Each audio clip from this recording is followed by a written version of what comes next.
Right. ఈ వీడియోలో మనం చూడబోయే టాపిక్ వచ్చేసరికి ఆంధ్ర మరియు తెలంగాణలో చూడండి. ఏపీ అలానే టీఎస్లలో ఈ గవర్నెన్స్,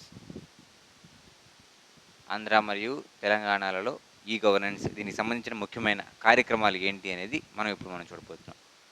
సో ఉమ్మడి ఆంధ్రప్రదేశ్లో విభజిత ఆంధ్రప్రదేశ్లో ముందు ఆంధ్రప్రదేశ్ సంబంధించిన అంశాలు చూసిన తర్వాత నెక్స్ట్ తెలంగాణకు సంబంధించిన అంశాలు చూద్దాం.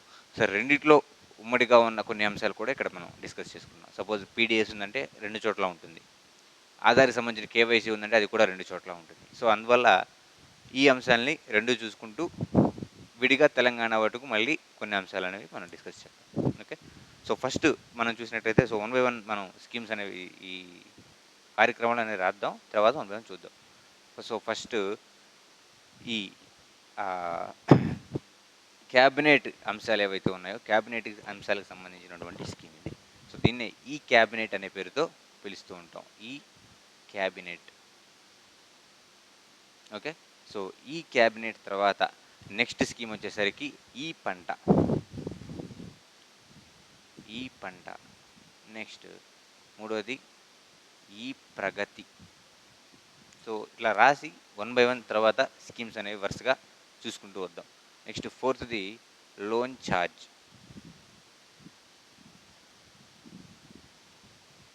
Okay, loan charge. Next Aadhaar enabled PDS. Aadhaar enabled PDS. Okay, Aadhaar ఆధారంగా పబ్లిక్ డిస్ట్రిబ్యూషన్ అనేది ఉంటుంది. నెక్స్ట్ మీ సేవ, మీ భూమి. నెక్స్ట్ మీ భూమి. ఓకే, ఇట్లా వన్ బై వన్ మనం చూసుకుంటూ వద్దాం. సో ఫస్ట్ మనం చూసినట్లయితే ఈ క్యాబినెట్. సో ఈ క్యాబినెట్లో మనం గమనించినట్లయితే ఇక్కడ క్యాబినెట్ మీటింగ్ అనేది జరుగుతూ ఉంటుంది. సో ఈ రోజు పలానా టైమింగ్లో మనం షెడ్యూల్ అనేది ఏర్పాటు చేసుకుంటే ఆ షెడ్యూల్కి సంబంధించినటువంటి ఎజెండా ఏదైతే ఉంటుందో అజెండాని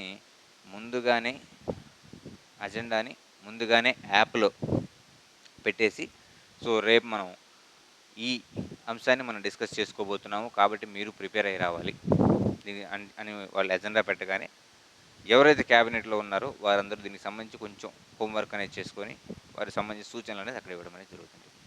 ఓకే. సో వీరు యాప్లో లాగిన్ అవ్వడానికి వీళ్ళకి సంబంధించిన లాగిన్ ఐడి డీటెయిల్స్ ఏవైతే ఉన్నాయో ఈ క్రెడెన్షియల్స్ అనేవి వాళ్ళకు ఉంటాయి. ఓకే, ఇది ఈ క్యాబినెట్ గురించి. ఆంధ్రప్రదేశ్ క్యాబినెట్లో దగ్గరగా సో స్టేట్ డివైడెన్ దగ్గర నుంచి దాదాపు ఈ క్యాబినెట్ అనేది నడుస్తూ ఉంది అని చెప్పి మనం చెప్పుకోవచ్చు. సో అందరికీ ట్యాబ్లు ఉంటాయి, ఆ ట్యాబ్లోనే వీళ్ళు ఫైల్స్ అనేవి రీడ్ చేసుకుంటూ దాంట్లో ఉన్న ఎజెండాని వాళ్ళు స్క్రోల్ చేసుకుంటూ చదువుతూ ఉంటారు. Okay, right. నెక్స్ట్ ఈ పంట. సో ఈ స్కీమ్ ఏదైతే ఉంటుందో దీని గురించి మనకు ఆల్రెడీ ఇంతకుముందు ఎకానమీలో ఎగ్జామ్స్లో అడగడం అనేది జరిగింది. ఎకానమీలో కానీ లేకుంటే మనకి సుస్థిరాభివృద్ధి టాపిక్లో కానీ ఈ స్కీమ్ గురించి అడగడం అనేది జరిగింది, ఈ పంట. సో ఇది బేసిక్గా వచ్చేసరికి క్రాప్ బుకింగ్ గురించి. క్రాప్ బుకింగ్ అంటాం దీన్నే.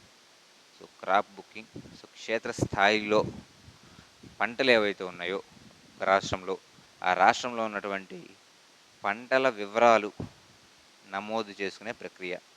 పంటల వివరాలు నమోదు చేసుకునే ప్రక్రియ ఇది. సో ఒక రాష్ట్రంలో ఉన్నటువంటి పంటల వివరాలు నమోదు చేసుకోవటం, పంటలకు సంబంధించిన వివిధ రకాలైన ఇన్ఫర్మేషన్ అనేది గ్యాదర్ చేసుకుని వాళ్ళకి, అంటే ఈ భూమిలో ఈ రకమైన పంటలు పండుతాయి, ఇదేసే ఎంత దిగుబడి ఉంటుంది అనే విషయాన్ని కూడా ఇక్కడ మనం గమనించవచ్చు. అలానే ఒకవేళ ఏముందిలేండి, మ్యాక్సిమం 100కు ఒక 70-80% వరకు వ్యవసాయం అనేది దాదాపు నష్టంతో కూడిన బిజినెస్సే కదా. ఎందుకంటే భారతదేశంలో వ్యవసాయాన్ని మనం ఋతుపవనాల మీద జూదం అని చెప్తాం. ఋతుపవనాలపై జూదం ఎందుకు అంటామంటే, సో మనకి వర్షాలు ఎప్పుడు పడితే పంటలు అప్పుడు బాగా పండుతూ ఉంటాయి. సో వర్షాలు ఎప్పుడు పడతాయో అప్పుడే డ్యాముల్లో మనకి నీళ్లు కలకలాడుతుంటాయి. అవి లేవనుకోండి, పైన ఎక్కడో మహారాష్ట్రలో వరదలు వస్తే కానీ మనకి ఇక్కడ కృష్ణా గోదావరి నదుల్లో వాటర్ ఉండే పరిస్థితి. అక్కడ వరదలు వచ్చినాయంటే మన దాకా వరదలు వస్తే ఆ మిగిలిన ఎక్సెస్ వాటర్ కూడా డైరెక్ట్గా సముద్రంలోకి వెళ్ళిపోతూనే ఉంది. మీరు గమనిస్తే ఆంధ్రప్రదేశ్లో మనకి విజయవాడ తర్వాత ఆ తర్వాత ఇంకా డ్యామ్ కట్టడానికి సరైన ప్రదేశం లేదు కృష్ణా నది. సో పోలవరం ఏదైతే ఉంటుందో అక్కడ కూడా చాలా వాటర్ సముద్రంలోకి వెళ్ళిపోతూ ఉంది. మరి ఈ ఎక్సెస్ ఉన్న వాటర్ని ఆపితే రాయలసీమ వంటి ప్రాంతాలకు కూడా వాటర్ పంపించవచ్చు. ఓకే. సో అందువల్ల ఈ వాటర్ అంతా సముద్రంలోకి వెళ్ళిపోవడం వల్ల కొన్ని ప్రాంతాలు ఏమో బాగా పండుతాయి, కొన్ని ప్రాంతాలు అసలు పండవు. ఈవెన్ కృష్ణా నది పరివాహక ప్రాంతాల్లో ఉన్నటువంటి కొన్ని మెయిన్ ప్రాంతాల్లో కూడా మోటార్లు వేసి 1 కిలోమీటర్ లోపలికి పైపులు వేసి నీళ్లు లాక్కునే పరిస్థితి అనేది ఈ రోజుల్లో ఉందని మనం చెప్పుకోవచ్చు. మహారాష్ట్రలో హెవీగా వాన పడితే కానీ ఈ కోస్టల్ ఏరియాస్లో మొత్తానికి నీళ్లు వచ్చే పరిస్థితి లేదు. ఓకే.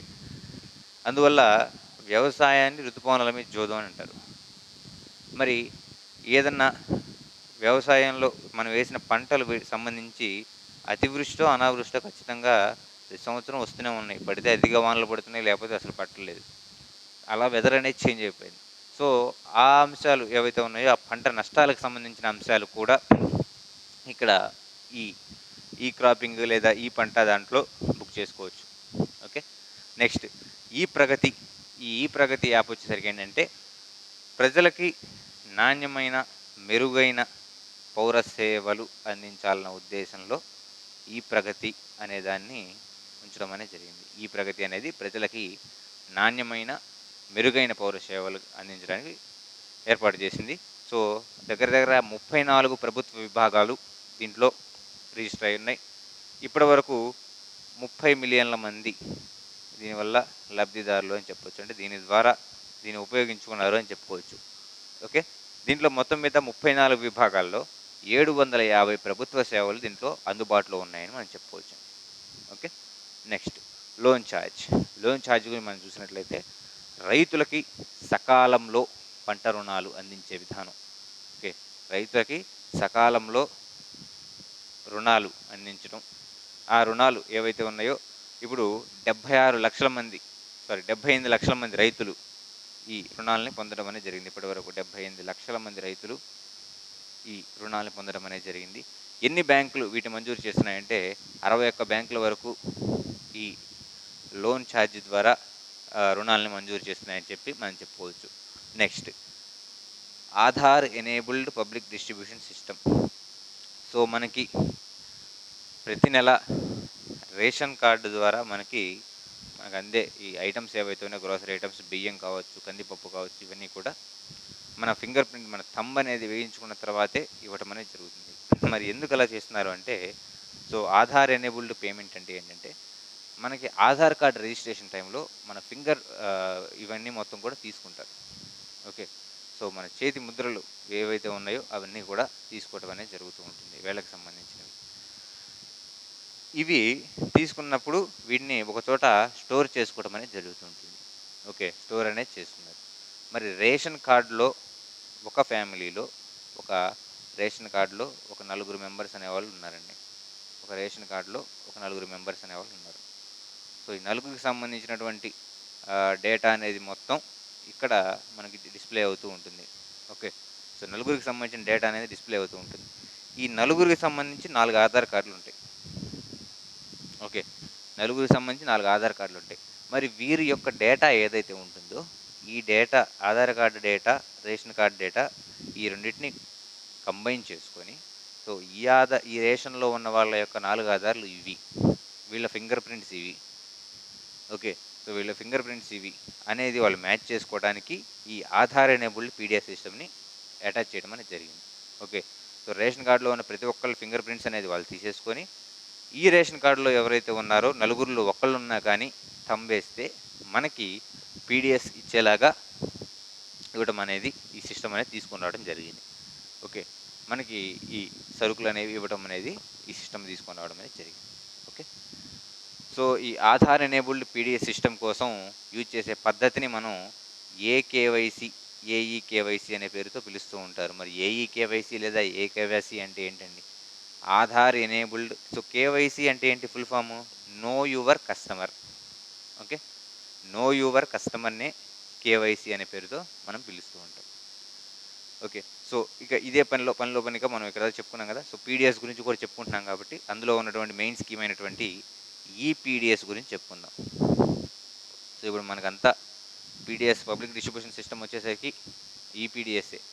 ఓకే, ఆన్లైన్లోనే మన తమ్ అనేది చూసుకొని అప్రూవ్ అవ్వగానే మనకి ఎమ్మటే మార్క్ చేసేసి మనకి సరుకులు అనేవి ఇస్తున్నారు. మరి ఈ సిస్టమ్ని ఏర్పాటు చేసింది ఎవరండి అంటే నేషనల్ ఇన్ఫర్మేషన్ సెంటర్ ఎన్ఐసి వాళ్ళు, అలానే ఆంధ్రప్రదేశ్ ప్రభుత్వం ఇద్దరు కలిసి సంయుక్తంగా ఏర్పాటు చేసినటువంటి సిస్టమే ఈపీడిఎస్ అని మనం చెప్పుకోవచ్చు. సో ఆహార ధాన్యాల సరఫరా ఏదైతే ఉంటుందో ఈ ఆన్లైన్ ద్వారా చేపట్టిన పద్ధతి ఇది. జస్ట్ థంబ్ ఇంప్రెషన్ అనేది పెడితే దాన్ని బట్టి వీళ్ళు ఈ ఆహార ధాన్యాలను సరఫరా చేస్తూ ఉంటారు. మరి ఎన్ని రేషన్ కార్డులు మంజూరు చేశారయ్యా అంటే దగ్గరగా 1.4 crore రేషన్ కార్డ్స్ అనేవి వీళ్ళు మంజూరు చేయడం జరిగింది అని చెప్పి మనం చెప్పుకోవచ్చు. వీటిలో కూడా ఈ రేషన్ కార్డుల్లో కూడా 1 crore రేషన్ కార్డ్స్ వరకు వీళ్ళు మంజూరు చేయడం అనేది జరిగింది. దీంట్లో కూడా 99.9% వరకు ఈ కేవైసీ అనేది కంప్లీట్ అయిపోయింది. సో కేవైసీ అనేది నో యువర్ కస్టమర్ అని చెప్పి మనం మాట్లాడుకున్నాం. ఈ కేవైసీ అనేది కంప్లీట్ అయిపోయింది అని చెప్పి మనం చెప్పుకోవచ్చు. ఓకే, సో ఇది ఈపీడిఎస్ గురించి, అలానే ఏఈపీడిఎస్ గురించి. నెక్స్ట్ మీ భూమి, ఇది ఒక రెవెన్యూ డిపార్ట్మెంట్కి సంబంధించిన స్కీమ్. మీ భూమి అనేది ఇది ఒక రెవెన్యూ డిపార్ట్మెంట్కి సంబంధించిన స్కీమ్. భూములకు సంబంధించిన ప్రతి ఒక్క అంశము ఇక్కడ వీళ్ళు ఎంటర్ చేసుకొని మనకి ఆన్లైన్లో ఆ నెంబర్ కొట్టగానే డిస్ప్లే అయ్యేట్టు వీళ్ళ దగ్గర ఒక రికార్డ్ అనేది మెయింటైన్ చేస్తూ ఉంటారు. నెక్స్ట్ స్కీమ్ చూసుకుంటే ఈ ఆఫీస్. సో ప్రభుత్వ ఆఫీసులకు సంబంధించినటువంటి బయోమెట్రిక్ అటెండెన్స్ ఏదైతే ఉంటుందో ఈ అటెండెన్స్ వివరాలు ఇవన్నీ కూడా సో దీంట్లో భాగంగా ఈ ఆఫీస్లో భాగంగా, అలానే ఆఫీసులకు సంబంధించినటువంటి పేపర్లెస్ సిస్టమ్ ఏదైతే ఉంటుందో అవి కూడా దీంట్లో, అంటే వాళ్ళకి సంబంధించిన వర్క్ ఏదైతే ఉంటుందో అది కూడా పేపర్లెస్ చేసుకునే విధానంగా ఈ ఆఫీస్ అనేది పనిచేస్తూ ఉంటుందని చెప్పి మనం చెప్పుకోవచ్చు. నెక్స్ట్ మనం చూసినట్లయితే మన టీవీ. మనకి సిటీ కేబుల్లో కూడా ఈ మన టీవీ అనేది అవైలబుల్ ఉంటుందండి. మన టీవీ అనేది అవైలబుల్ ఉంటుంది. దీన్నే మనం శాప్ నెట్ లేదా ఎస్ఏపి నెట్ అనే పేరుతో పిలుస్తూ ఉంటాం. మనకి సిటీ కేబుల్లో కూడా ఈ మన టీవీ అనేది వస్తూ ఉంటుంది ఆంధ్రప్రదేశ్లో. ఓకే, సో ఉద్యోగాలకు సంబంధించి, ఉపాధి కల్పనకు సంబంధించి వీళ్ళు టిప్స్ అనేవి ఇస్తూ ఉంటారు. అప్పుడప్పుడు క్లాసెస్ కూడా దీంట్లో అవైలబుల్లో ఉంటుంటాయి. ఓకే, సో మన టీవీ ఇప్పుడు తెలంగాణలో టీశాట్ ఎలానో ఇక్కడ మనకి మన టీవీ కూడా అవైలబుల్లో ఉండేది. ఓకే, నెక్స్ట్ ఆల్రెడీ మనం ఆధార్ ఎనేబుల్డ్ పేమెంట్స్ అనేవి మనం చూసాం. నెక్స్ట్ డి కృషి. 1 minute.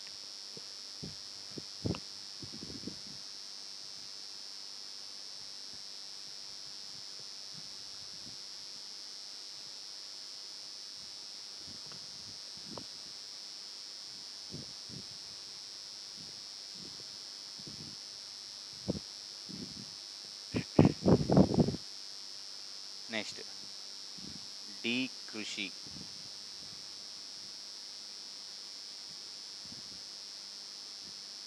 సో ఈ డి కృషి లేదా దీన్ని ఇంగ్లీష్లో మనం ఏమని పిలుస్తామంటే ఈ seed, Aadhaar enabled seed distribution system. చూడండి, ఈ సీడ్ అంటాం అంటే Aadhaar enabled seed distribution system.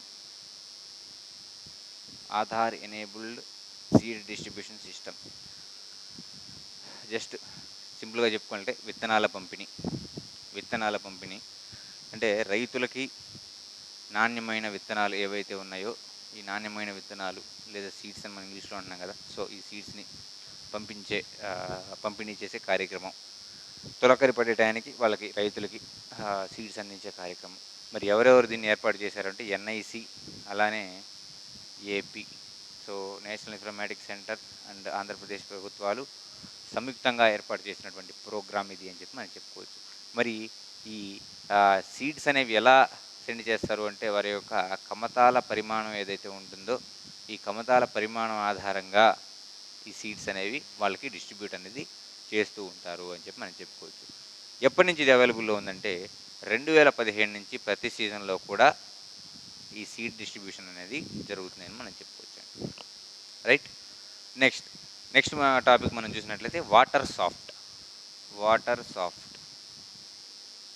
So ఈ వాటర్ సాఫ్ట్ వచ్చేసరికి బేసిక్గా మన రాష్ట్రాల్లో ఉన్నటువంటి నీటి లభ్యత సంబంధించినటువంటి ఇన్ఫర్మేషన్ ఏదైతే ఉంటుందో అదంతా స్టోర్ చేస్తూ ఉంటుంది. మరి ఎవరెవరి సంయుక్త ప్రాజెక్ట్ ఇది అంటే ఎన్ఐసి అలానే ఏపీ స్టేట్ గవర్నమెంట్ వారి యొక్క సంయుక్త ప్రాజెక్టు ఈ వాటర్ సాఫ్ట్ అని మనం చెప్పొచ్చు. Right. Next digital panchayati. Digital panchayati సర్వీసులు. డిజిటల్ పంచాయతీ సర్వీసులు. సో పంచాయతీకి సంబంధించినటువంటి వివిధ రకాలైన అంశాలు ఏవైతే ఉన్నాయో వాటికి సంబంధించిన సర్వీసులు మొత్తం ఇక్కడ అవైలబుల్లో ఉంటాయని చెప్పి మనం చెప్పుకోవచ్చు. సో మనం ఇందాక ఒక విషయం మాట్లాడుకున్నాం, కార్డ్ అని చెప్పి. ఆస్తుల రిజిస్ట్రేషన్ కోసం కార్డ్ అని ఒక పథకం లేదా ఒక స్కీమ్ లేదా ఒక ప్రాజెక్ట్ అనేది రన్ అవుతుందని చెప్పి మనం చెప్పుకున్నాం. మరి కార్డ్ ఫుల్ ఫామ్ ఏంటి అంటే so computer aided administration on registration department. So చూడండి, కంప్యూటర్ ఎయిడెడ్ అడ్మినిస్ట్రేషన్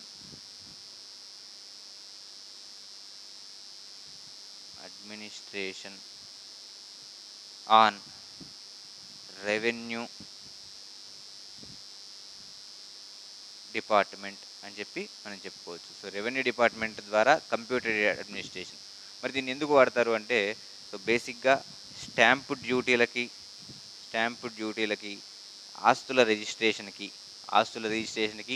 స్టాంపు డ్యూటీలకి ఏవైతే రిజిస్ట్రేషన్ ప్రోగ్రామ్స్ ఉన్నాయో వాటిని సింప్లిఫై చేయడానికి, అంటే సులభంగా ఈ రిజిస్ట్రేషన్ ప్రక్రియ అనేది నడవడానికి వీటన్నిటికీ కూడా ఈ కార్డ్ స్కీమ్ అనేది ఉపయోగిస్తూ ఉంటారు. అలానే వివిధ రకాలైనటువంటి ఆస్తి పత్రాలు ఏవైతే ఉన్నాయో వాటి యొక్క డిజిటలీకరణలో కూడా దీన్ని ఉపయోగిస్తారు అని చెప్పి మనం చెప్పుకోవచ్చండి. నెక్స్ట్ ఏపీ ఈ కోడ్స్. సో కరోనా టైంలో కేసులు అనేవి స్ట్రైట్గా తీసుకోలేక కోర్టు వాళ్ళు ఒక యాప్ అనేది రూపొందించుకోవడం జరిగింది. దాని పేరే ఈ ఫిల్లింగ్. సో ఈ ఫిల్లింగ్ యాప్లో ఏదన్నా కేసుకు సంబంధించిన వివరాలు అనేవి ఫిల్ చేసే విధంగా ఈ సాఫ్ట్వేర్ని రూపొందించడం జరిగింది. దీన్ని ఈ ఫిల్లింగ్ సాఫ్ట్వేర్ అనే పేరుతో పిలుస్తున్నాం. మరి దీన్ని ఎవరెవరు పేపర్లెస్ కోర్స్ అంటున్నాం. సో ఈ పేపర్లెస్ కోర్సుకి సంబంధించిన ఈ సాఫ్ట్వేర్ని లేదా ఈ స్కీమ్ని తీసుకొచ్చింది ఎవరెవరు ఆధ్వర్యంలో తీసుకొచ్చారు అంటే సో బేసిక్గా ఎన్ఐసి ఏపీ, ఎన్ఐసి పూణే, వీళ్ళిద్దరి ఆధ్వర్యంలో ఈ స్కీమ్ని తీసుకొని రావడం అనేది జరిగిందని మనం చెప్పుకోవచ్చండి. ఓకేనండి. రైట్. ఎన్ఐసి ఏపీ అలానే ఎన్ఐసి పూణే ఆధ్వర్యంలో ఈ స్కీమ్ అనేది తీసుకొని రావడం జరిగింది అని చెప్పి మనం చెప్పుకోవచ్చు. సో పేపర్లెస్గా వీళ్ళు కేసెస్ సాల్వ్ చేయటం, అలానే ఈ కేసు సంబంధించిన ఫిల్లింగ్ కూడా పేపర్లెస్గా చేసే ఉద్దేశంలో ఈ స్కీమ్ని తీసుకొని రావడం జరిగిందని మనం చెప్పుకోవచ్చండి. Okay, right. ఏపీ ఈ కోడ్స్ అనేది ఒక స్కీమ్. తర్వాత మన కార్డు గురించి మనం ఆల్రెడీ చూసాం, డిజిటల్ పంచాయతీల గురించి చూసాం. నెక్స్ట్ ఇప్పుడు మనం ఏపీకి సంబంధించిన మరికొన్ని స్కీమ్స్లో చూద్దాం. అంటే ఉమ్మడి ఏపీ గురించి మీ సేవ 2 రాష్ట్రాల్లో మనకుంది. దేశంలోనే అతి పెద్దదైనటువంటి స్కీమ్ ఇది. అలానే ఎస్డబ్ల్యూఏఎన్ మనం మాట్లాడుకున్నాం. Okay, so national e governance ప్లాన్ని అన్ని రాష్ట్రాల్లో అమలు చేయడానికి ఎస్డబ్ల్యూఏఎన్లు ఏర్పాటు చేశారు. స్టేట్ వైడ్ ఏరియా నెట్వర్క్స్ అనేవి ఏర్పాటు చేయడం జరిగింది అని చెప్పి మనం మాట్లాడుకున్నాం. ఓకే, మరి ఈ స్టేట్ వైడ్ ఏరియా నెట్వర్క్స్ ఏవైతే ఉన్నాయో ఇవి ఆంధ్రప్రదేశ్ స్టేట్ వైడ్ ఏరియా నెట్వర్క్స్ని ఎస్డబ్ల్యూఎన్ పేరుతో పిలవడం అనేది జరుగుతుంది. నెక్స్ట్ జేకేసీలు, వీటిని జవహర్ నాలెడ్జ్ సెంటర్లు అనే పేరుతో పిలుస్తూ ఉంటారు. ఓకే, మరి తెలంగాణ రాష్ట్రానికి సంబంధించి ఈ గవర్నెన్స్లో సంబంధించిన కొన్ని ముఖ్యమైన పథకాలు ఏంటి అంటే సో ఇవన్నీ కూడా మనకి తెలంగాణ రాష్ట్రంలో కూడా అవైలబుల్ ఉన్నాయి. కానీ ఇంకొంచెం మనం మాట్లాడుకున్నట్టయితే తెలంగాణలో సెపరేట్ తెలంగాణ పట్టుకున్న ఒక పోర్టల్ వచ్చేసరికి ధరణి పోర్టల్. సో భూములకు సంబంధించినటువంటి ఎవరు అసలు ఆ భూమికి సంబంధించిన అసలైన ఓనరు, అలానే భూములకు సంబంధించినటువంటి పట్టాలు, వీటికి సంబంధించిన రిజిస్ట్రేషన్లు, ఇవి మొత్తం మేనేజ్ చేసే ఒక వ్యవస్థ ధరణి అని చెప్పచ్చు. ఇక్కడ మోస్ట్ ఇంపార్టెంట్ క్వశ్చన్ ఏంటి అంటే ధరణి పోర్టల్ గురించి అడిగే మోస్ట్ ఇంపార్టెంట్ క్వశ్చన్, ధరణి పోర్టల్ యూజ్ చేసినటువంటి టెక్నాలజీ ఏంటి అనే క్వశ్చన్ మనల్ని చాలాసార్లు అడిగాడు. ఏం టెక్నాలజీ అంటే ఏదంటే block chain technology. Block chain టెక్నాలజీని యూజ్ చేశారు మనకి ధరణి పోర్టల్లో, మోస్ట్ ఇంపార్టెంట్ ఇది. Okay, next T Hub. T Hub Telangana రాష్ట్రం ఏర్పడిన తర్వాత రాష్ట్రంలో స్టార్టప్లకి చేయూతనిచ్చే విధంగా ఏర్పడిన వ్యవస్థే టీ హబ్. ఇక్కడ స్టార్టప్స్ అనేవి ఏవైతే ఉన్నాయో వాళ్ళు రిజిస్టర్ అయ్యి వారికి సంబంధించిన ఎజెండా, వాళ్ళకి సంబంధించిన గోల్ ఏంటి, ఇవి మొత్తం వాళ్ళు డిస్కస్ చేస్తే గవర్నమెంట్ ఏ రకంగా పుషప్ ఇస్తుందో వాళ్ళకి పుషప్ ఇచ్చేసి వీళ్ళకి సంబంధించిన వర్క్ ఏదైతే ఉందో దాన్ని కొనసాగించేలాగా చూడటమే ఈ టీ హబ్ యొక్క బాధ్యత. నెక్స్ట్ వి హబ్.